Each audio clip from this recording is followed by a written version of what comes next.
Hey, what's going on, guys? So today we're talking about reacting to Week 5 of the NFL Power Rankings. Untitled Aaron Rodgers, Conor McGregor versus Tony Ferguson. Usually ESPN gets this wrong, so that's why I like to go to ESPN. Starting with number 10 being the Las Vegas Raiders. I'm curious to see. Personally, I don't think this is right. I think the Raiders are real. I don't think there's 9 teams that are better than the Raiders. Chargers here at number 9, they are better than the Raiders. This is not a slam dunk division for the Chiefs anymore. At the end of the day, the Chargers are looking like they're the best team in the AFC West. I know they had a win over the 3-0 Carolina Panthers. If you look who the Panthers played, like, you got to ask yourself this. If the Cowboys faced the Chargers, would they win? No. If they faced the Raiders, no. They don't run the ball as well as they used to. They're not as explosive offensively as the Chargers or the Raiders, right? The Raiders will give you a big play here or there. Dak Prescott's not that kind of guy, right? The defense is played outside of their mind. If they can keep that up, then maybe the Cowboys are a top 10 team. That's why I choose the power rankings on ESPN. ESPN has always just read the room, right? That's kind of how they do their rankings.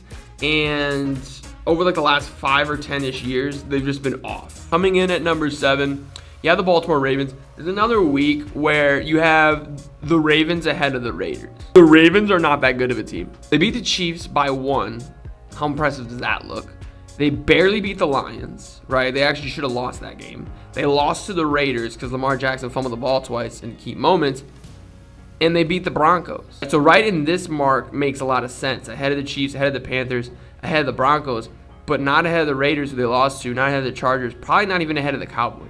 Like, this should not be the biggest surprise of your team. The only person who throws the ball on your team in a pass-happy league, in a quarterback-friendly NFL, is ranked in the top half of the NFL. Coming in at number 6 is the Cleveland Browns. This is probably actually going to look accurate. They just aren't very dynamic offensively. The 2011 and the year 2000 Baltimore Ravens weren't very dynamic offensively.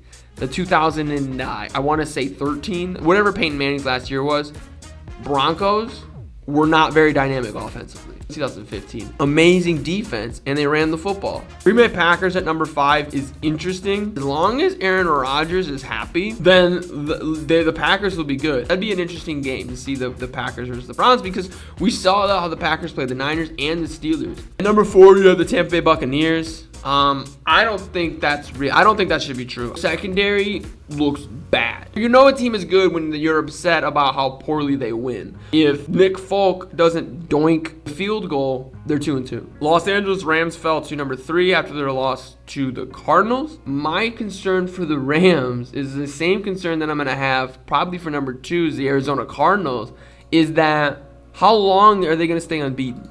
How long are they only going to have 1 loss? 2 teams in the top 5 are in the NFC West. It's unfortunate that the Packers get to play the Bears twice, the Lions twice, and the Vikings twice. And the thing is, too, when it comes to the Cardinals, Arizona beat the Rams the way they did in Los Angeles. Everything I just said about the NFC West might just get thrown out the window if Arizona is just that much better than every single team in the NFC West. This was a team that was on the rise coming into this year. And the fact that they were previously ranked 8th shows you kind of how ESPN does its power rankings very, very poorly. I do have a tough time disagreeing with the Bills in here at number 1. If I had to rework this, like I said, I'd probably put Arizona at number 1 just because they're the last unbeaten team. Bills at number 2. Rams at number 3 because they did beat the Buccaneers. And then I'd put the Browns actually at number 4. Packers would still stay at number 5, and then the Buccaneers would slide themselves in right here at number 6. I'd actually pole vault the Chargers to number 7, put the Raiders at number 8, bump the Cowboys down to number 9, and probably put the Ravens at number 10, even though I think they're worse than Seattle. So let me know what you guys think. Make sure you guys click that like button to show your support for the channel. Subscribe for even more content, but most importantly of all, have a good day.